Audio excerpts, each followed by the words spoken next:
दिसंबर का मंथ इतना ज्यादा एक्साइटिंग नहीं था स्मार्टफोन लॉन्चेस को लेकर, लेकिन जनवरी एक ऐसा महीना होने वाला है जहां पर हमें 10 से भी ज्यादा स्मार्टफोन लॉन्चेस देखने को मिलने वाले हैं। वेल, इसमें भी कुछ ऐसे स्मार्टफोन्स होने वाले जो कि 20,000 से नीचे होंगे और कुछ तो ऐसे स्मार्टफोन्स होंगे जो कि 1 लाख का प्राइस टैग भी क्रॉस कर जाएंगे। तो चलो एक एक करके सारे स्मार्टफोन्स डिस्कस करते हैं, बट स्टार्ट करते हैं अंडर 20,000 रुपीज वाली सेगमेंट से। तो सबसे पहले बात करें ना बजट स्मार्टफोन्स के बारे में। वेल, जनवरी के मंथ में बजट स्मार्टफोन्स काफी कम देखने को मिलेंगे क्योंकि यूजुअली इस मंथ के अंदर हमें मोस्टली एक्सपेंसिव स्मार्टफोन्स ही देखने को मिलते हैं, लेकिन फिर भी यहाँ पर हमें पोको की M8 सीरीज यहाँ पर देखने को मिलने वाली है। तो यहाँ पर 2 स्मार्टफोन्स होने वाले हैं, पोको M8 और M8 Pro। और इनमें जो पोको M8 Pro है इसके अंदर हमें 1.5 के रेजोल्यूशन की display, Snapdragon 7S Gen 4 processor, 50+8 megapixel का डुअल रियर कैमरा सेटअप और 6500 mAh की मैसिव बैटरी देखने को मिल सकती है। हालांकि अगर प्राइसिंग के बारे में बात करें तो मैं यहाँ पर एक्सपेक्ट कर रहा हूँ कि इसकी जो प्राइसिंग है वो पहले के मुकाबले में तकरीबन 2 से 3 हजार रुपए हमें ज्यादा देखने को मिल सकती है, और लाइकली है कि इसका भी प्राइस जो है वो 18 to 19,000 रुपीज के अराउंड आ सकता है। हालांकि काफी कम चांसेस है कि हम लोग एक एग्जैक्ट प्राइसिंग यहाँ पर गेस कर पाए, क्योंकि मेमोरी प्राइसेस इंक्रीज होने के कारण ना सभी स्मार्टफोन्स यहाँ पर अफेक्ट हो रहे हैं। इवन दो जो पहले लॉन्च भी हो चुके हैं उनका भी प्राइस इंक्रीज होने वाला है। खैर, यहाँ पर मोस्टली स्मार्टफोन्स जो है ना वो 20,000 से ऊपर वाली कैटेगरी के अंदर लॉन्च होने वाले हैं, और इनमें सबसे पहली स्मार्टफोन सीरीज रहेगी रेडमी की नोट 15 सीरीज। लेकिन यहाँ पर भी ना एक छोटा सा ट्विस्ट है। देखो, भी इतना तो क्लियर है कि रेडमी की नोट 15 सीरीज के अंदर हमें 3 स्मार्टफोन्स देखने को मिलेंगे, वेनिला मॉडल, प्रो मॉडल और प्रो प्लस मॉडल। लेकिन 6 जनवरी को फिलहाल के टाइम में हमें रेडमी नोट 15 ही देखने को मिलेगा,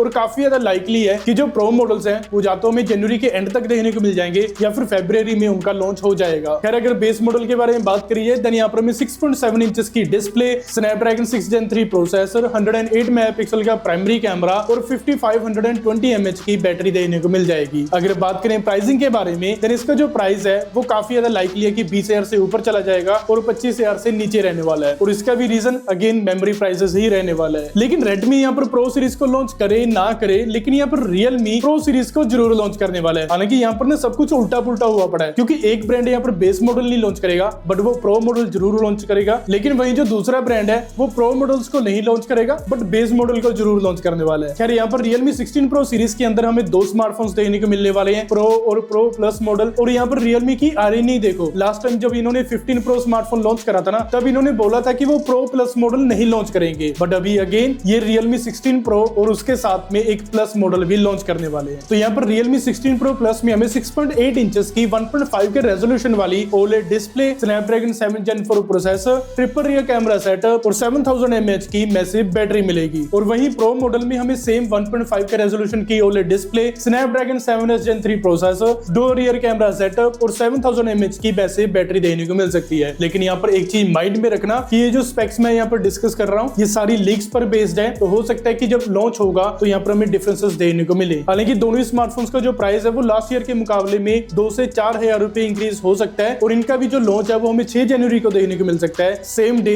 जब रेडमी अपना नोट 15 स्मार्टफोन लॉन्च करेगा। अभी 30,000 रुपए के अंदर हमें एक और स्मार्टफोन सीरीज देखने को मिल सकती है जो कि रहेगी पोको की X8 सीरीज। हालांकि इसके लॉन्च को लेकर ना अभी कोई डेट क्लियर नहीं हुई है, जिसके कारण इतनी ज्यादा लीक्स नहीं आ रही है। तो यहाँ पर लाइकली है कि जो पोको X8 सीरीज का जो लॉन्च है वो या तो हमें नेक्स्ट मंथ के एंड तक या फिर फरवरी में देखने को मिलेगा, और जब इसके स्पेक्स की प्रॉपर डिटेल्स आ जाएंगी ना तो हम वो जो सारी डिटेल्स है ना वो हम लोग एक सेपरेट वीडियो में कवर कर देंगे। तब तक आप सब्सक्राइब जरूर कर लेना। पिछले कुछ टाइम से ना आपने नोटिस करा होगा कि जो OnePlus के स्मार्टफोन्स है ना वो परफॉर्मेंस सेंट्रिक ज्यादा हो रहे हैं, और सिमिलर चीज को यहाँ पर कंटिन्यू करते हुए OnePlus एक नई सीरीज को इंडिया के अंदर इंट्रोड्यूस करने वाला है, और ये रहेगी OnePlus की टर्बो सीरीज। खैर, इस सीरीज का सबसे पहला स्मार्टफोन यानी कि OnePlus टर्बो ये हमें जनवरी या फिर फरवरी के स्टार्टिंग में देखने को मिल सकता है, और इस स्मार्टफोन के अंदर हमें 1.5 के रेजोल्यूशन की डिस्प्ले, 165 हर्ट्ज का रिफ्रेश रेट, 9000 mAh की मैसिव बैटरी और स्नैपड्रैगन 8S Gen 4 प्रोसेसर देखने को मिल सकता है। हालांकि प्राइसिंग को लेकर इतनी ज्यादा डिटेल्स अवेलेबल नहीं है, लेकिन मेरे हिसाब से इसका जो प्राइस है वो हमें 35,000 रुपीज से नीचे देखने को मिल सकता है। ऐसा काफी कम बार होता है जब मैं ओप्पो के किसी स्मार्टफोन के लिए ज्यादा एक्साइटेड रहता हूँ, और इस बार जो ओप्पो की रेनो 15 सीरीज आने वाली है ना इसको लेकर मैं सीरियसली काफी ज्यादा एक्साइटेड हूँ। और अगर मैं पर्टिकुलरली बात करूँ तो इसमें एक ऐसा डिवाइस होने वाला है जो मैं जेन्युइनली रिव्यू करना चाहूंगा। तो सबसे पहले यहाँ पर हमें 3 स्मार्टफोन्स देखने को मिलेंगे, ओप्पो रेनो 15,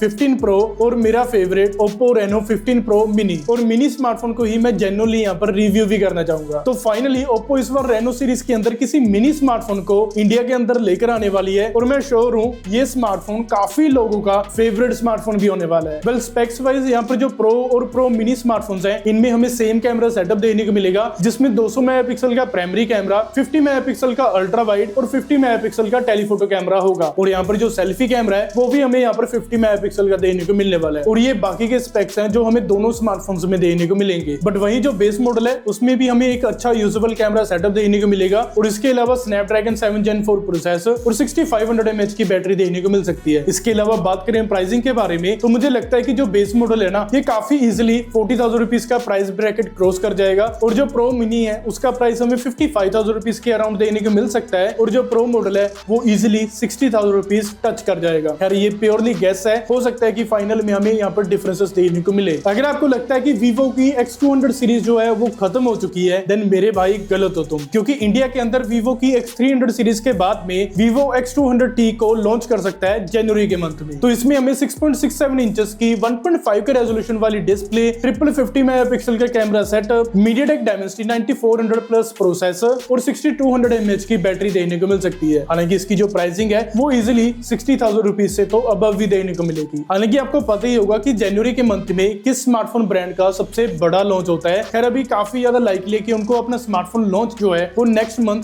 यानी कि फरवरी पे शिफ्ट करना पड़ जाए। तो सैमसंग की S26 सीरीज का जो लॉन्च है वो मोस्ट लाइकली फरवरी पे शिफ्ट कर दिया गया है और इसमें हमें 3 स्मार्टफोन देखने को मिलेंगे, गैलेक्सी S26, S26 प्लस और S26 अल्ट्रा। इनमें लाइकली है कि सैमसंग ने एज मॉडल को यहाँ पर किल कर दिया है, तो यहाँ पर जो प्लस मॉडल है वो अगेन यहाँ पर वापसी करने वाला है। और इसी चीज के कारण ना इन्हें जो लॉन्च है वो नेक्स्ट मंथ पे पुश करना पड़ रहा है यानी कि फरवरी पे, क्योंकि पहले प्लान था कि जो एज मॉडल है वो प्लस मॉडल को रिप्लेस कर देगा जैसे एप्पल ने करा है, बट जो एज मॉडल है उसका जो रिस्पॉन्स है ना वो काफी बेकार रहा है। तो अभी इन्हें लास्ट मोमेंट पर यहाँ पर प्लस मॉडल को रिवाइव करना पड़ा और एज मॉडल को यहाँ पर किल करना पड़ा। लेकिन S26 और S26 प्लस में क्या क्या नई चीजें देने को मिलने वाली है वेल वो मैंने सेपरेट वीडियो में डिस्कस करा है जो कि आप यहाँ पे क्लिक करके देख सकते हैं।